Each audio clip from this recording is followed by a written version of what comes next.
மாட்டாங்களே, அடுத்தவ வாயை பார்த்துக்கிட்டு திரிஞ்சுக்கு இருக்கணும். பொழைக்கிற பொழப்புக்கு தாண்டி முதல்ல ஒரு பொம்பளைக்கு சுதந்திரம் வேணும். அப்படி அது மட்டும் இருந்துட்டா அந்த சுதந்திரம் எல்லாம் அடுத்தவ என்ன உனக்கு தாருது? அப்படி நீ மாறிக்கிட்டேன்னா 60 வயசுல நான் புரிஞ்சுக்கிட்ட சுதந்திரம் 30 வயசுல என் மவனுக்கு கிடைச்ச சுதந்திரம் 18 வயசுல என் பேத்திக்கு கிடைக்க போற சுதந்திரம் நாளைக்கு அவன் மக பிறக்கும் போதே கிடைச்சிடும். இந்த ஊர்ல இருக்கிற கிணட்ட கட்டிக்கிட்டு நாங்க அப்படியே பெரிய உழைப்பு உழைச்சுண்டெல்லாம் இல்லை. என்ன கொஞ்சம் புத்திசாலித்தனமா படைச்சு.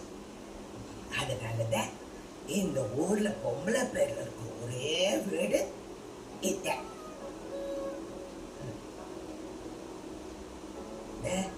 என் மகன்களுக்கு கூட சொல்லாத ரகசியத்தை ஏன் உங்களுக்கு சொல்றேன் தெரியுமா? இந்த படைக்க காக்க அழிக்கண்டு அத்தனைக்கும்